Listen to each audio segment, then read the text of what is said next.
Hey everyone, this is Dr. Fox. Thank you all for your continued support, and thank you to my Podbean patrons for helping me to continue CRPN Central's podcast. For more information about our mission, please contact us today at info@crpaynet.com for details. Scroll, apply, click. Scroll, apply, click. Scroll, apply, click. Scroll, apply, click. Scroll, apply, click. No. Scroll, apply, click. No. Scroll, apply, click. No. Scroll, apply, click. No. Scroll, apply, So tell click. me about yourself. No. Scroll, apply, So tell click. me about yourself. No. Scroll, apply, So click. tell me about yourself. No. Scroll, apply, So click. tell me about No. yourself. Scroll, apply, Unfortunately, So click. tell me about No. yourself. Scroll, apply, Unfortunately, click. So tell me No. about yourself. Scroll, apply, Unfortunately, So click. tell me about No. yourself. Scroll, apply, Unfortunately, click. Tell me about No. yourself. Scroll, Let's schedule apply, another. click. Tell me about yourself. No. Let's Scroll, schedule another. apply, interview. click. Tell me about No. yourself. Let's Scroll, schedule apply, another. interview. Tell me Unfortunately, about yourself. no. Scroll, apply, click. Let's schedule another interview. Congratulations, we'd like to officially offer you the position. You're hired. The job hunt can be downright maddening. Constant effort without pay, hoping for just one person out there to give you a chance. Odds are you've probably applied for 100 jobs and received far more rejections than replies. I know how it feels, like you lose a little bit of hope every time you see that rejection letter, or no letter at all. Please, don't give up. If you are going through this journey, please know that you are never alone and that it is critical to stay connected with your support groups. Be patient, be positive, be persistent, and soon enough, you will get that phone call you worked so hard to look for.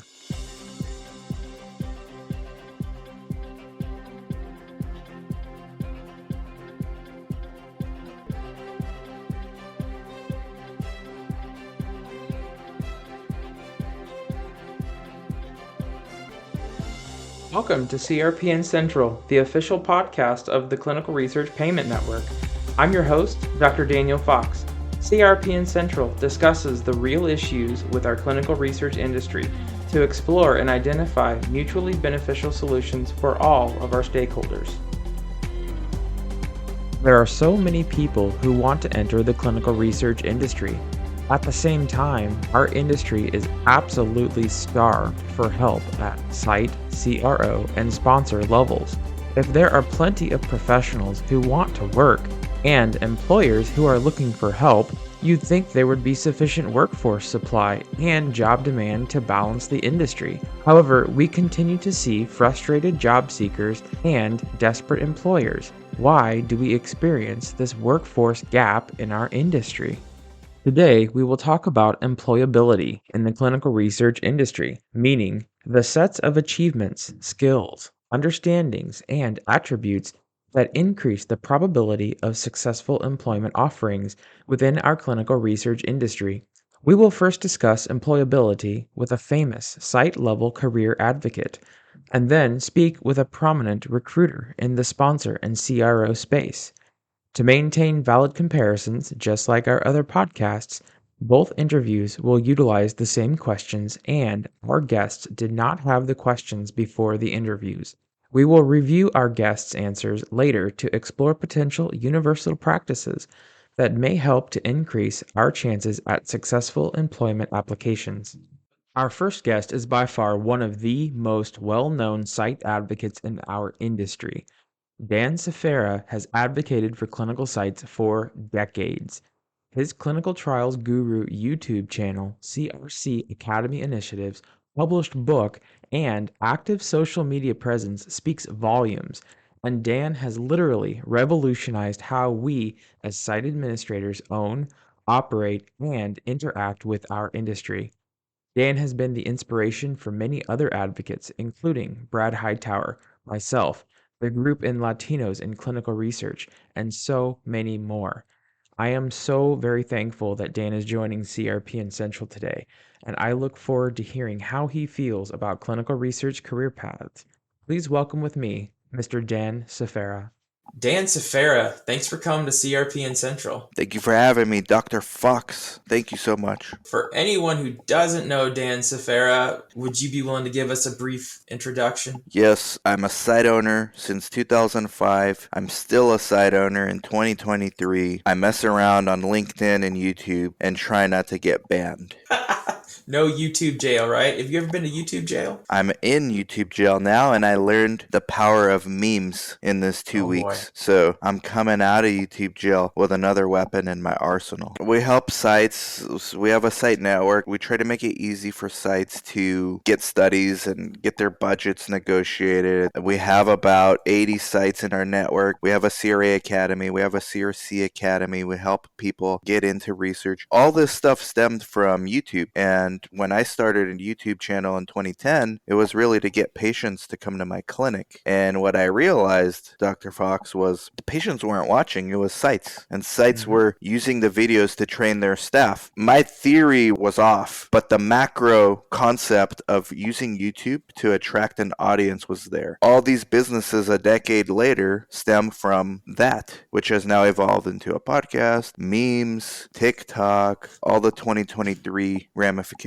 of the same concept. The majority of sites that I talk to say the same exact story. I learned about clinical research from Dan Sfera's Clinical Trials Guru channel. Dan Sfera helped walk me through the entire process. So Dan Sfera and his YouTube channel literally empowered an entire generation of clinical sites to want to be in the industry. The other big thing that a lot of people see on your channel is simply recommendations for professional careers. Yeah. This is how you get into the industry. This is what you do. You've opened up the doors for research for a huge amount of people who just didn't know where to start. I believe we have the best products, and if they ever are not the best products, we work to make it the best products out there. I could care less about how much money I make from the academies. I care about my brand long term, because the academies generate revenue short term. My brand is going to be here until I retire from this industry. And guess what, guys? I'm in my early 40s. I'm not retiring anytime soon, God willing. The people who are trying to get in, they have what they need. The majority of the time, they don't know where to start, and they constantly look at the wrong places. This really aggravates me. They look at the universities. Oh, I want to become a coordinator. Let me go to the university first. No, don't go there. Go to the small sites in your area. Small sites, small is the new big. That's where you need to go. Don't look at the job boards. You can't get your way in this industry with a one-click solutions. You can't. I'm an official CRC Academy student right now. I personally am taking That's right. Dan's That's program. Right. Thank you. Today's episode is on employability. Employability meaning job applicants' ability to gain employment within this industry. I'm going to ask you a number of questions that I've asked the other interviewee. Before we start, just from what you've seen, do you feel as though there is a staffing shortage at the site level or at the industry level? Absolutely. Both. At the site level, sites are understaffed. What's interesting is we see it on LinkedIn all the time. There's a confirmation. We have a staffing shortage at the site level. We have a staffing shortage at the CRO level. It seems like there are jobs everywhere. We really need the help. But at the same time, you've got on the other side, the applicants who are saying, I applied to all these jobs and I'm not getting a lead. It's hard to find my employability. I'm having a hard time getting into the industry. It's a really weird dynamic where it seems like we have supply and demand and we're not making the connection. If there was an applicant who is looking to get into research right now, what do you feel is keeping them from getting that job? The same answer for both the sites or the CROs and the applicants. The reason those two things are not connecting, there's supply and demand and it's not connecting, it's laziness. It boils down to laziness on both sides. The employees are used to having a blueprint. When you want this job, you go on this job board and you click a button and you tweak your resume to where that doesn't work that way. When you don't have experience, there is no blueprint. You have to go make yourself a desirable candidate. candidate. If you go to a small site like mine and you say, hey, I've watched this videos of this crazy guy on YouTube and he told me small sites need help recruiting patients, getting studies, community awareness, social media. Look, I can do this, this, and this. I'll do it for you. I'll intern. I'll volunteer. If you need someone right now, I'd be grateful if you hire me. But if you're not, I understand. I'll be in your farm system. I guarantee you're going to love me within 3 months. When people use this strategy, they get hired on the spot because the fact that you go and do all this tells that employer something about you. Almost like initiative. That's much better. It's initiative. It's the initiative. Yeah. And then laziness on the site side and on the CRO side. Why are you understaffed? Why all of a sudden you can't find qualified candidates? Because you don't have a farm system. You're not developing your talent because you'd rather focus on what your business does, which is making more sausage.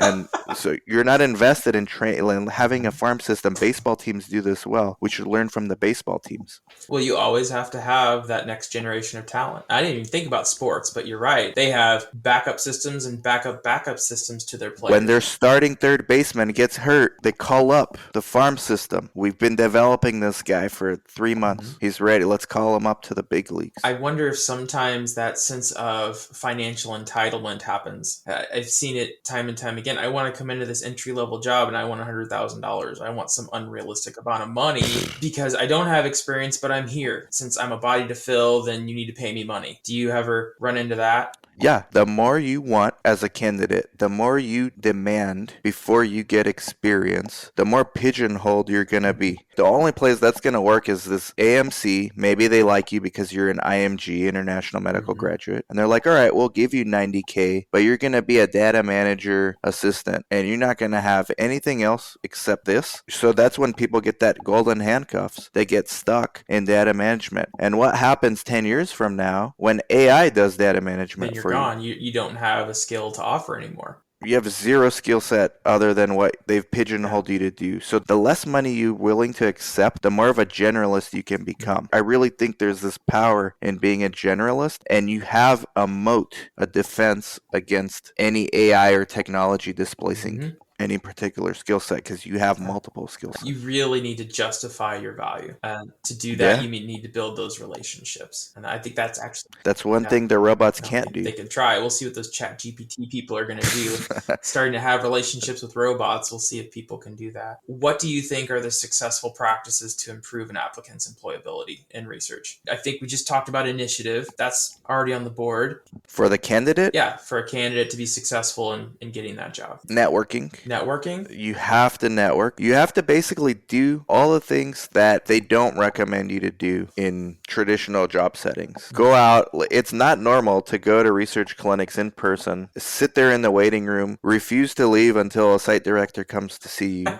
Go every day. If you go Monday through Friday, if you come to my clinic, maybe it's a bad example. People are going to show up. If you go to a clinic in your area, Monday through Friday, drop off your CV, tell them what you can do. Day. Yep. By Friday, the site director is going to come out just because they know you're not going to leave. So they're going to come out and tell you, hey, we can't right now. At least you have an answer. You have a contact. A lot of times what's going to happen, though, is they're going to say, oh, really? Well, what can you do? Well, can you go pass out flyers in this doctor's office? Can you go do this? You want to be an intern? Okay, that's fine. Doing non-traditional things. People are worried about, well, this is not normal. Well, yeah, you want normal results, you do normal things. And normal results is sitting at your house, clicking applications that you have no business applying for. If companies are posting on job boards and you have no experience, they're likely paying to post on those job boards. Yeah. Do you think they're paying to get people with no experience clicking? Probably not. No. So you can't do that. That's just straight up persistence. You have to be persistent at what you do. And if you were to do that, that's also the exact opposite of laziness. It's not like you're just sitting in your basement looking at a computer screen. You are looking at people in the eyes. You're being confident. You're being right there saying, I want to work. You're showing your initiative and your persistence. I got a comment the other day on my YouTube channel. It's basically saying, hey, you know what? I'm an international medical graduate. it. I've applied to a site and I didn't hear anything back.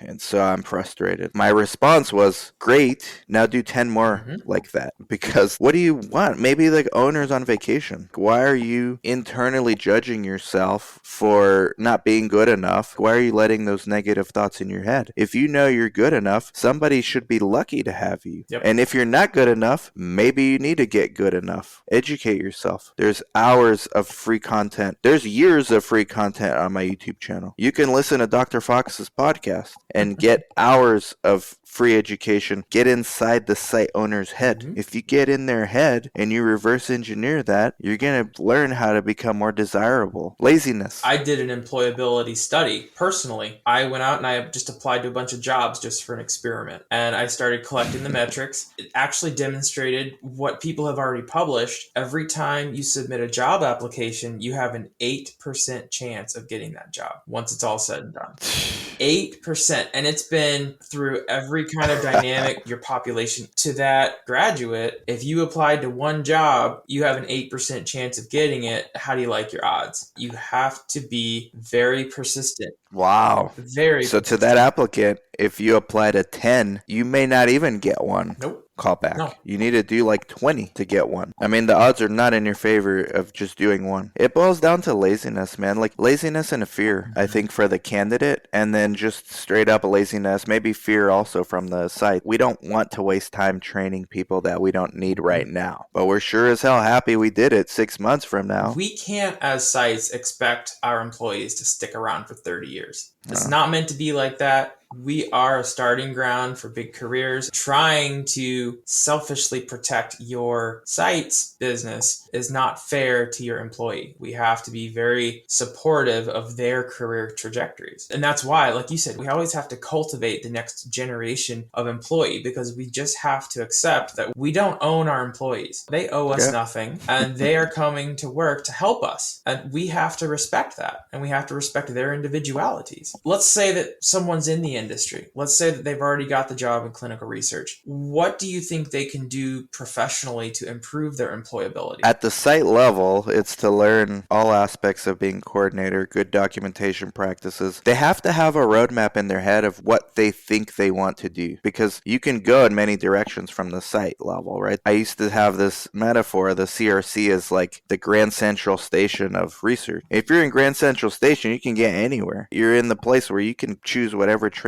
you want to get on. It's the same thing with CRC. Do you want to be a site director? Do you want to be a site owner one day? Do you want to be a CRA? Do you want to be a data manager? Do you not know what you want to be? That's fine too. I mean, if you do not know, then you need to learn as much as you can from a generalist perspective. If you have an idea of where you want to go, you need to reverse engineer those jobs, what they do. The most obvious one is CRC to CRA. Well, guess what? You have a monitor coming in every 6 weeks for every study. Maybe it's a good idea to figure out what they're doing on those visits. Don't be afraid to talk to them. It might be a good idea to figure out what they actually do if that's what you want to do. And also, don't be afraid to talk to them. Networking. If you don't even have a LinkedIn, that's a big mistake, first of all, but at least network with the ones that come to your site every week or every 6 weeks, however many. And if you're at a busy site, you do have a CRA every week, sometimes every day. What a great opportunity. Networking. How do you feel about conferences? I think I see what you did here, Dr. Fox. I love you, man. CRCs are priced out of every conference on our map. Every single one, except guess which one? Oh, Dr. I Fox. could make a guess.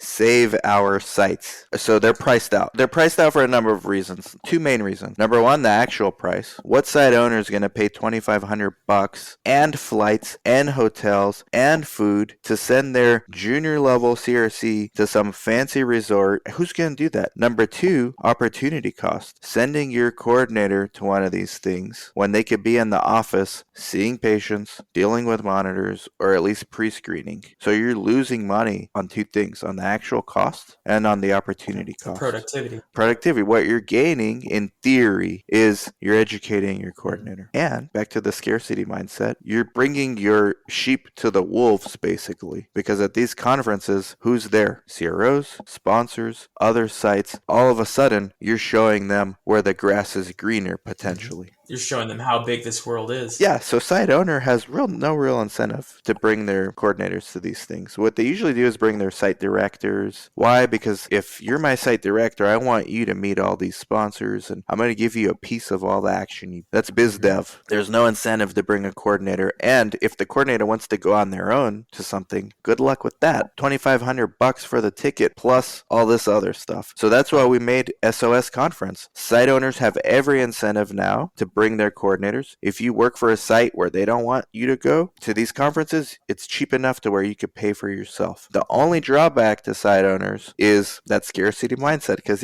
you're bringing them to a place where there's going to be a bunch of sponsors, CROs, other sites. So you better work on a reason why your coordinators need to stick around. And that's actually one of the things I do. I spend the majority of my time nurturing my coordinators, but also showing them, the grass might be greener over there. But let me tell you some stories, and then I get into stories of CRAs. My CRCs that can be CRAs, they don't want to be CRAs anymore. You tell them the stories. But I tell them the truth. I'm not scaring them. I'm telling them at least my truth. So I think networking is definitely one of the biggest skills that you can have. Also, without bragging, it's okay to document all of your accomplishments. Mm-hmm. If you were to go to my website right now, I have every podcast interview that I've had on my website. So if people want to see where I've been and what I've done and how I'm networking and where I am in the industry, they can go there. It's not that I want to always listen to myself speak, but I want people to see that I'm part of this community. No, absolutely agree. This is why LinkedIn is important. And in maybe 10 years from now, LinkedIn's not important, but I guarantee you there's going to be another platform that's important for you to be on. We'll be in the metaverse soon, man. It's never been easier to get noticed and get an employee poached. This podcast, I know you have a lot of site owners listening. You're not going to be able to keep all your staff. There's a reason why CRC to CRA is the most common path. It's because you're going from somewhere between 40 to 60K a year, maybe 80 to 90 to 150K a year as CRA. If you want to keep all your staff from being poached, you're going to have to get at least on the low end of that range. Most CRCs, by the time they realize that they can be a CRA, they know whether they're ready for that or not. My coordinator has been with me for 9 months. The one that can be a CRA because she has a bachelor's doesn't want to. Not just from my stories, but she's been through database locks now. She's seen the other side. When we were struggling through our database lock with our last CRA, we just did this last month. I was sitting with this CRC. We're working on all these queries. I said, would you ever want to be in her shoes? There's like 400 queries that she needs us to answer. Are you ready to do this for 5 other sites right now? She said no. I've talked to a number of coordinators. They could be CRAs. They are some of the best coordinators I've ever met. And then we talked about professional trajectory and career path. And they just said, I don't want to travel. I don't want to do all that traveling. So I'd rather just be a coordinator. The one that's jeopardizing sites is like this remote site monitor stuff where you're not really a CRA. You work from home and they still pay more. That's the one I'm worried about for losing my staff. But if that's the case, so be it. I just want to get my employees to be honest with me, and I'll help them do that if that's what they want. I just need a advance notice so I can get my farm system ready. I think that's one of the things that I'm running into when I talk to people is they're so restricted on moving and traveling. And there's this dynamic right now where they're saying, we're in the age of virtual. I can just work from home all the time and I don't have to go anywhere. That goes back to laziness. People think that they're in the age of working from home, virtual, but you're going to have to get in front of people. I tell my coordinators to be careful what you wish for. I work from home 1 or 2 days a week now, and I work a lot more from home than I do at the site. At the site, I make sure documents are done, patient visits, patients are happy, PI signs stuff. But 20%, maybe even more of my time, I'm just being non-productive, walking around talking to people. Water cooler chat. You don't have that at home, and they expect you. They have tools to monitor what you're doing. You're on this Teams meeting at 8. You got another one at 9. You better send this report at 10. We're tracking every keystroke at 11. You can't even go to the bathroom sometimes. So be careful what you wish for. Work from home sounds cool. Oh, I can go get my nails done and go to the gym and no one's going to notice. But they are.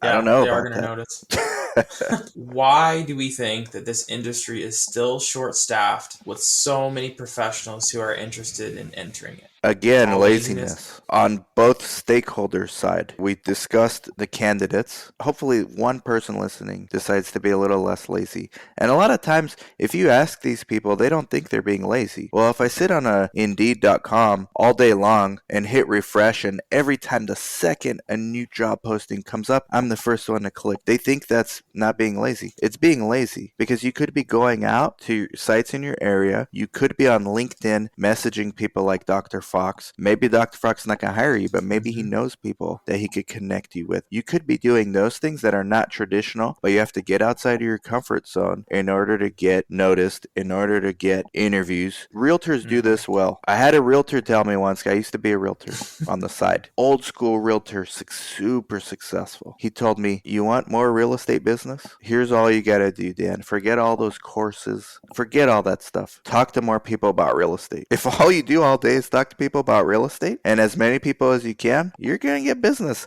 Same thing as a candidate. Talk to more people about clinical research. Don't just sit there and click buttons. That's not going to do anything. And from the employer side, you guys realize that we're in the decade of prosperity in this industry. What a shame that you don't invest in your infrastructure and have a training program. And if you don't, we have CRC Academy, or we have free YouTube videos. You can make your own academy from my free YouTube videos. All you got to do is watch a bunch of them, figure out which ones you want, download them. There's tools you can download, whatever you want to do. Put them there. Make a course. You can make a 12-week course from my free stuff. Why don't you do that? Well, I don't have time because, I have a budget right now and okay, well, what are you going to do with your staffing? You're short-staffed. So you're going to continue to get more studies, but you're not going to have staff. So no matter how much biz dev or how great you negotiate your budget, who's going to screen and randomize you? I mean, if you do, that's fine. But then you reach a limit as well. That's just laziness on both sides. At the very least, and I'll do the Dan Sfera plug. Dan Sfera wrote the book with Chris on clinical research.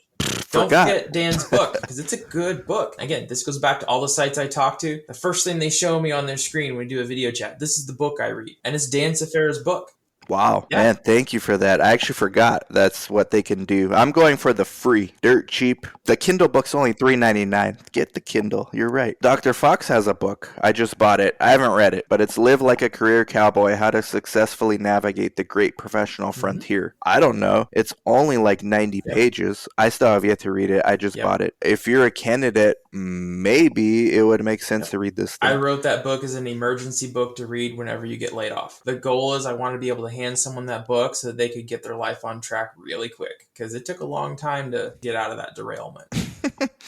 So perhaps instead of clicking random posts that you have very little probability of getting hired for, you should listen to this podcast, listen to some free stuff, work on your brain, work on your skill set, and then approach sites. Dan, any last words on employability in the industry? No, stop being lazy. Stop being lazy. Everyone stop being lazy. Get off your butts. Get out of your room. Go talk to people. Do you notice this concept of laziness is across everything? Jim, you want to lose weight? You want to gain muscle mass? You want to stop being lazy? I mean, most of the time it's that. Yeah, you have medical conditions. Some people can lose weight quicker than others, but it still boils down to be less lazy for anything. Dan, thanks for coming to CRPN Central. It's good having you here. Thank you, Dr. Fox. Everybody subscribe. Bye.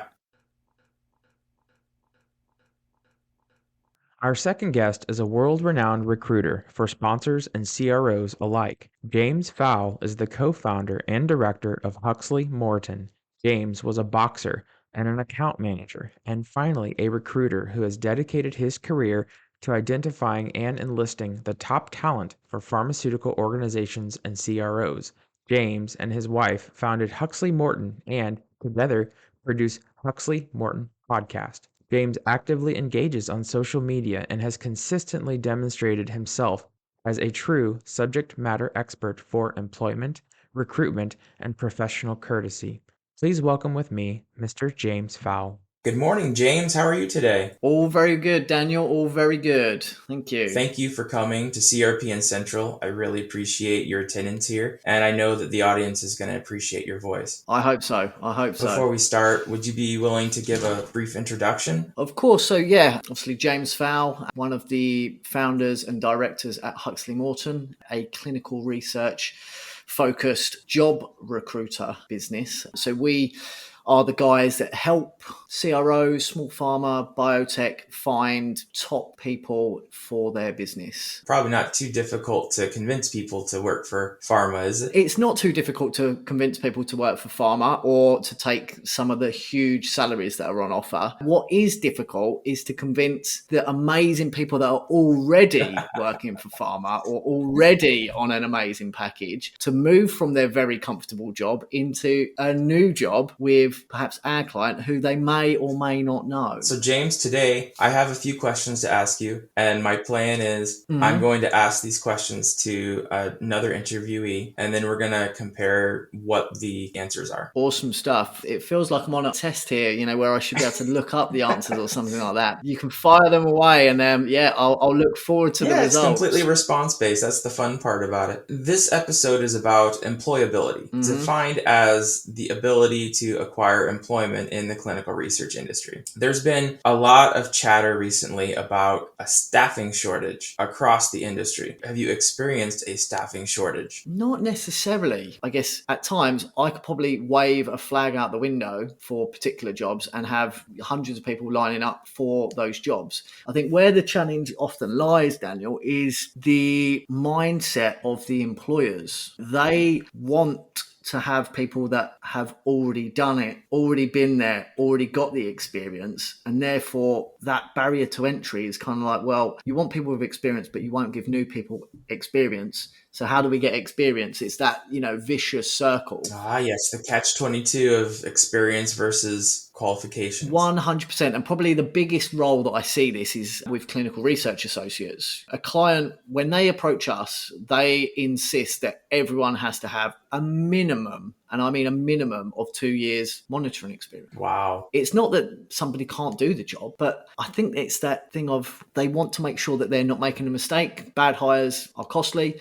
and therefore they just want it to have that rubber stamp of, okay, this person has been there, they've done it. Let someone else take the risk of training someone and the headaches of the time input. And it's all just very, I guess, kind of selfish mentality in that way of we just want to handpick the best people. We don't necessarily want to invest in those early stages. Is there a shortage? Not necessarily. There's just a reluctance to train and engage and spend time investing in people. You see on both sides, you see the employers constantly saying, we are so short-staffed, we can't hire anyone, we can't find any good talent. But then on the other side, you've got an unemployment rate that is skyrocketing. We've got unemployed, applicants all over the place looking for the job. As far as employability goes, and given what you said, do you think that those applicants who are finding a hard time getting these jobs are running into challenges such as the employers having a different expectation versus the jobs that these people are applying for? I think that's perhaps one of the problems is mismanagement of expectations. I see it often where things are branded as entry-level jobs, but they're not entry-level. I just spoke about a CRA. A lot of people consider a CRA job an entry-level job. I wouldn't say it's an entry-level job by any means at all. You kind of need to get a gateway to that, really. So I think sometimes it's managing expectations, if that answers your question. Managing expectations on which perspective, the employer or the applicant? Probably both sides, really, because employers say they can't find any people, but actually it's they can't find any people with the level of experience that they want for the money that they want to pay. At the other end of the scale with candidates, it's kind of they maybe just don't necessarily understand how they should go about starting their job search, and they don't necessarily know how to tick the boxes with employers or recruiters like myself. There's sometimes a little bit of kind of expectancy. Oh, I'm looking for this. Can you help me get into this? And it's like, no, you need to help yourself to an extent.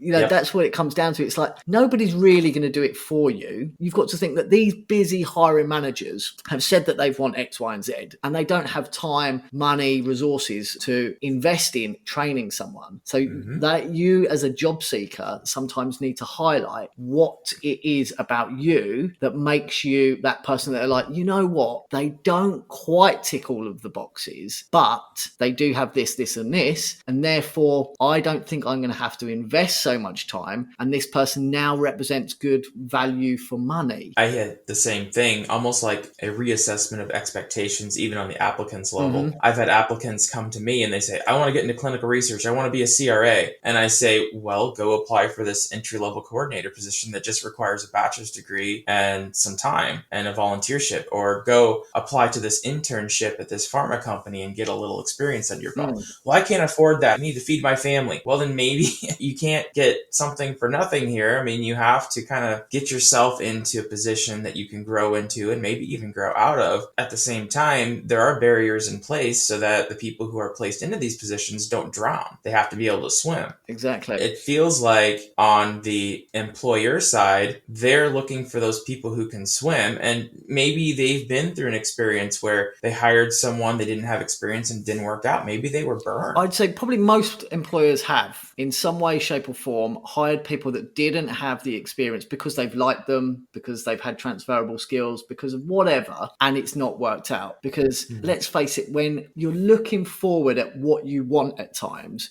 your motivation is sky high. Then you get into it, and the reality quite often isn't what you thought it was going to be. They either have the discipline to keep going and make it to that next step, or they walk. We can all be motivated, but then when that 5 a.m. alarm goes, all of a sudden, where's that motivation then? And that's where the discipline comes in. And you know that if you've got a seasoned CRC, a CRA who's been in the game and they're still doing it after a couple of years, you know that they're probably going to be quite dependable. Whereas someone straight out of school, university, any academic establishment, on day one or week one, that workload hits them like a train, and they're like, oh dear, I didn't quite realize it was going to be like this. And then it's all very, very different. And you can't learn experience. You have to earn it. I love it. That's often what it comes down to. And don't get me wrong, I'm all for that thing of, you know, you could sometimes have someone who's got 10 years of experience, but they haven't really got 10 years of experience. They've got 1 year of experience that they've done 10 times over. That's where levels and quality of work comes into it. But on the whole, that's where I think this disconnect is. In general, what do you think are some good practices to help people improve their employability? You know what, actually, I'm thinking out loud, probably the number one thing that people need for a successful job search is resourcefulness. Ah, yes, that's a good one. You probably get it. I know that I get it. The amount of people that reach out to me, how can I do this? You just think, how would you do anything that you typically didn't know how to do? For me, Google, ChatGPT, YouTube. Like, you can normally learn 99% of whatever you need from those platforms. Google it, YouTube it.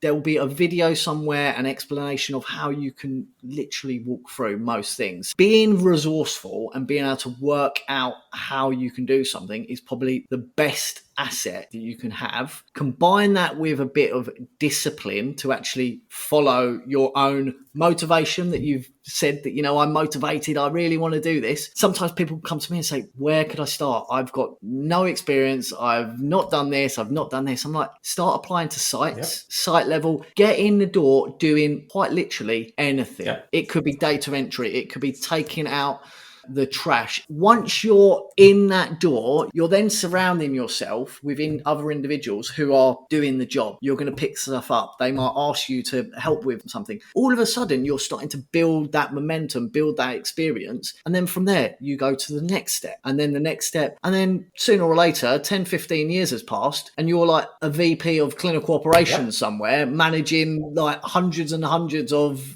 CRAs and things. And I've heard these stories on our podcast, and that's quite honestly what they have done. They've just never looked back. It's always just been one step. I think sometimes people focus on that one step as too big a step, and they need to break it down, like you said a moment ago. I remember when I was in my PhD education, one of the things they told me that really stuck with me is there was this old professor. He was kind of old and grumpy, but he had a really good saying. He said, getting your PhD, there's no way in the world we're possibly going to teach you everything. That's impossible. We're going to teach you how to learn anything if you had to. That's kind of what came to me when you said resourcefulness. Just be open to learn. It sounds like a really good skill to have might just be to talk and to listen to people. Always be open and interview when you talk with people. I guess that's almost like networking, constantly reaching out. Don't be afraid to reach out to someone that you admire and to say, hey, I like where you're going. How did you start? And that could be a really good way just to try to be open, to talk to people, to find a mentor. Finally, like what you said, just get in the door. Be humble. Don't try to shoot for the stars before you built your rocket ship. 100%. I think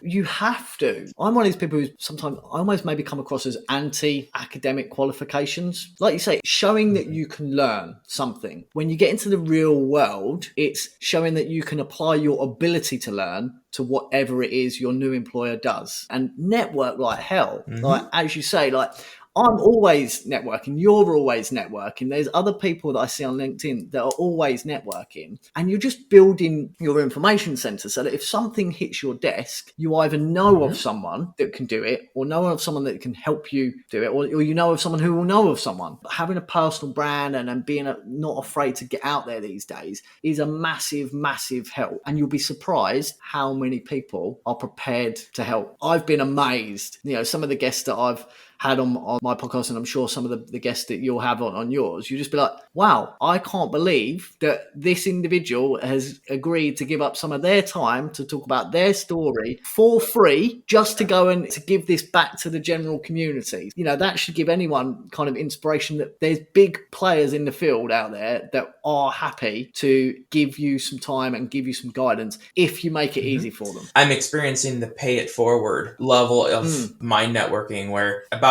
once or twice a week, I get someone reaching out to me saying, this is the situation I'm in. Do you know anyone that can help me? That gets kind of tricky because in one way, they're not really networking. They're just trying to use you. It's not like they said, hey, how you doing? Let's form a relationship. It's, hey, I need something and you can give it to me. That's kind of where, for me, it's a little bit of a slippery slope, because I kind of like they're trying to just go straight for the stars. They're not trying to build that relationship before they ask for something. We get that all of the time, and it's a killer because you're just like, come on, let's play the game here. I know that you want something, but can we make this mutually beneficial? I put a post out on LinkedIn the other day just saying, why not contact me saying, James, I see that you're recruiting for X. I have got this many years of experience working oncology. Seems like I'd be a good fit. Would love to speak to you to see if I might be able to help you with this, or if you may be able to help me with other opportunities down the line. Kind of, okay, a bit of give, bit of take. I'm all open for that. Even if I look at the person's profile and think they're probably not a fit for this one, I'd speak to them because it's that mutual respect right out from the get-go. Whereas I get loads of things where it's just like, can you help me do this? I'm like, I don't recruit in IT. Why don't you be a bit resourceful and go and find out? Exactly. As a recruiter, you have to be the master of icebreaker conversations. You have to go up to people and you have to form a relationship on the spot. That could be a really good skill for employability. How do you handle that very awkward, I don't know you, but let's fix that conversation? I think just being open about it, just really deadly open about it. Normally,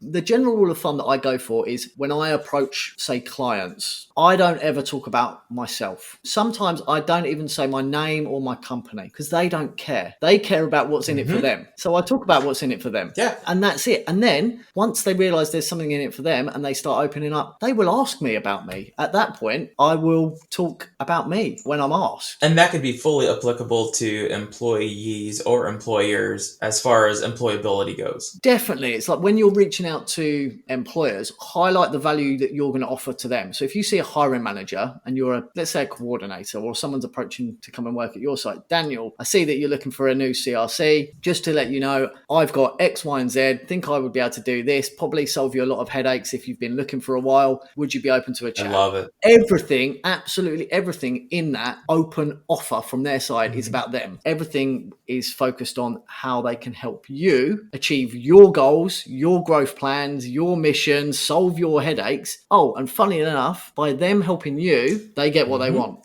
I love it. Win-win. It's direct, it's informative, it's not demanding, and it gives choice to the person you're talking to. The other thing with that is then remove yourself from the situation. Present the offer and what you can do for the other person. And if they aren't interested, you don't need to take it personally. You've laid it out where you can perhaps solve their problems. If they don't want to talk to you about solving their problems, no big deal. What onus does that have on you? No big deal. And that's how you can remove yourself from the situation, and you can happily approach loads of people and just think, yeah, okay, well, that person isn't interested in solving that problem. Next. And like you said, you don't take it personally. I wrote a book, and that's kind of the whole thing about the book. You don't take it personally. This is business. So there's no point in getting hung up on something that's not going to happen. Exactly. I guess the way to look at that then is they're not rejecting you. They're rejecting the offer. Mm-hmm. They're not interested. Not interested in that particular problem that you're proposing that you can fix. Let's say that someone's in the industry. They broke into clinical research, Mm-hmm. and they're CRC, they're CRA, there's something, and they want more. What do you think that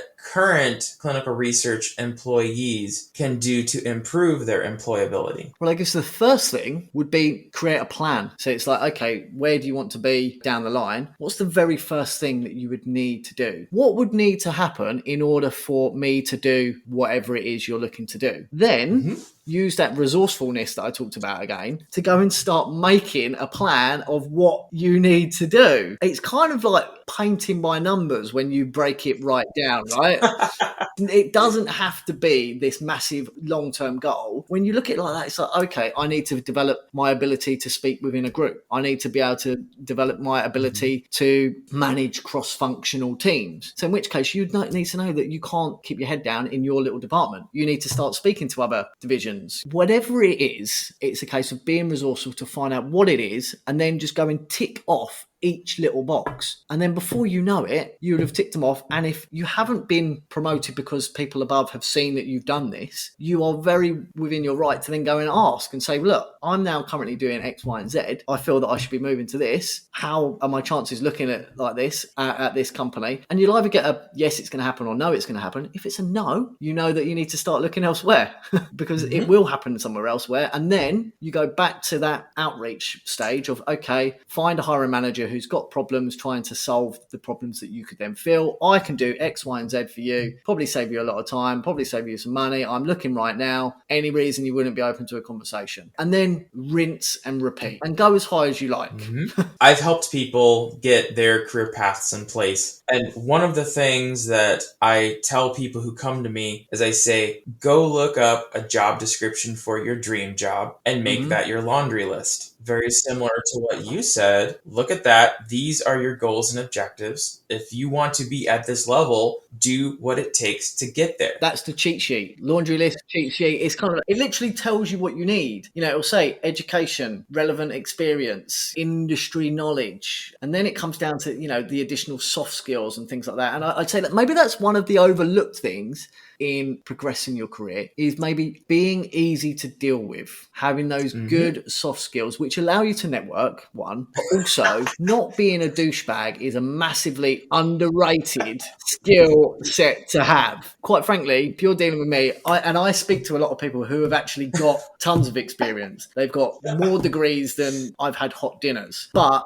I do not like them. There's something about their attitude, it stinks, and I just won't work with them. And I'm sure that's going to be the same for everyone else. So kind of that soft skill of being able to read the room and I guess fit in, you know, I'd never say to people, don't be yourself, but know how to handle certain situations and kind of influence, persuade, sell, however you want to look at it. I think that is a huge one, that communication piece. If you don't have that, like for me, you could have all the experience, all the qualifications, all the certifications. I'd still say no. And I had it a while back with a particular guy and I was devastated because I was like, oh my God, this person is perfect for this job on paper. On paper, yep. But off paper, didn't have the character. He didn't have the character. Oh my days. Why is the industry perceived as short-staffed with so many professionals who are interested in entering the field?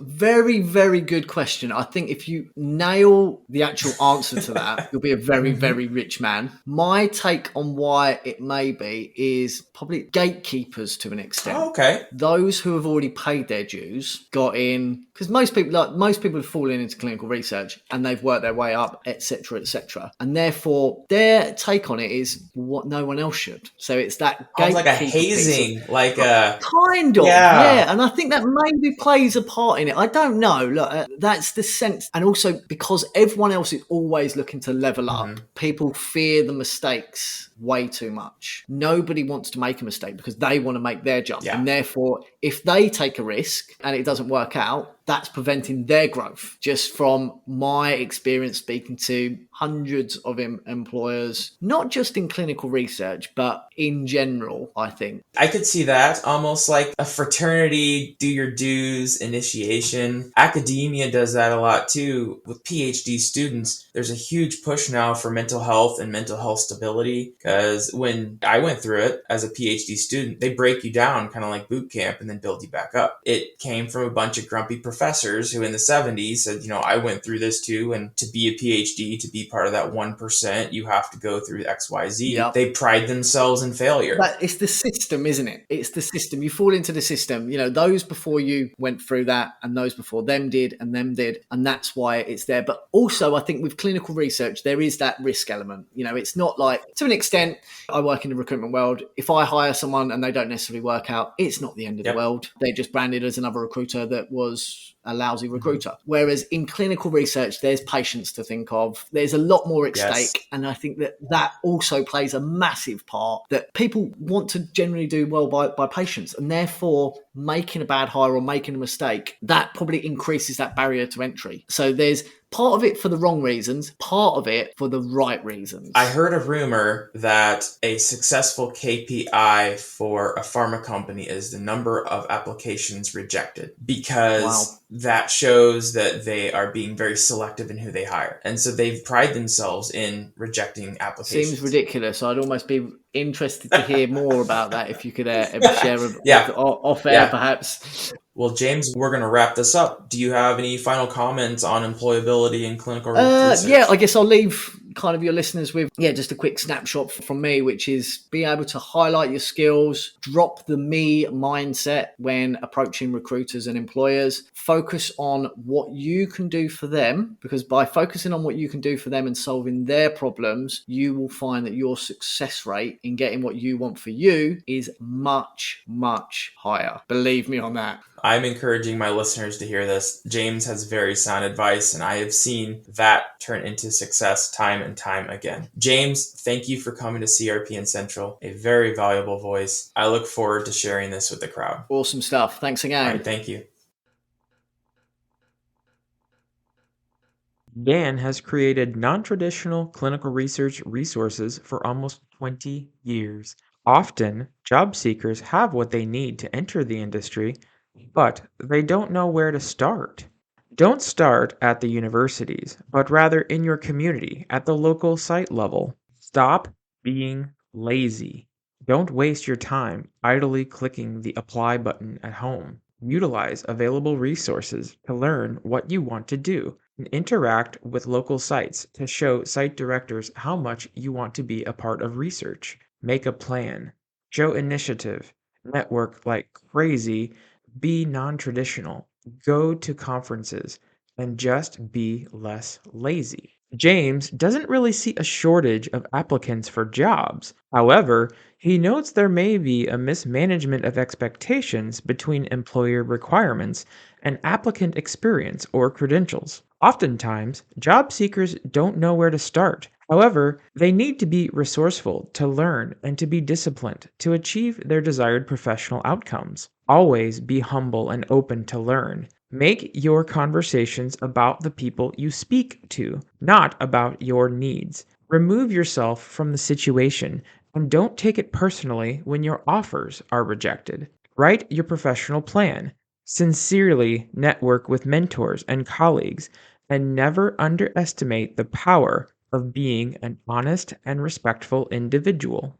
Dan confirmed a staffing shortage at the site level, while James doesn't see as much of a workforce shortage, but rather a shortage of desired employees at the sponsors level. Dan recommends not being lazy and taking the initiative outside of the job boards, and complementary to his recommendations, James advises persistent resourcefulness and discipline. Both interviewees confirmed active networking is critical to success, and they advised professionals to develop plans and identify mentors to independently grow and advance their careers. So, how exactly can we improve our employability in clinical research? Well, the resounding answer is just start somewhere. If you can't access your desired target, aim for a mini target that is in reach and let those little professional successes build. This industry is filled with so many kind and giving individuals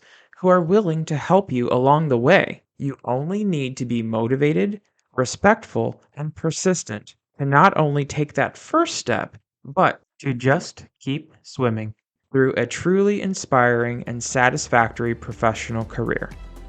That concludes today's Employability podcast. Remember, you are never alone in this professional journey. Be positive, be patient, be persistent, and do not be afraid to ask for the help that you need to succeed. When you are successful, remember to help those who are walking in the same path after you. Thank you to my guests, Sfera and James Fowl, for sharing their expertise with our community. Thank you to our community voice volunteers, Jess Thompson, Brad Hightower, Thomas Peterson, and Lucy Gilmour. Finally, thank you to my Podbean patrons and to MedVector for making this podcast possible. If you haven't registered for SOS and you'd like to join our voice for change in this industry, please register today at saveoursites.com. Thank you again, and we'll see you next time on CRPN Central.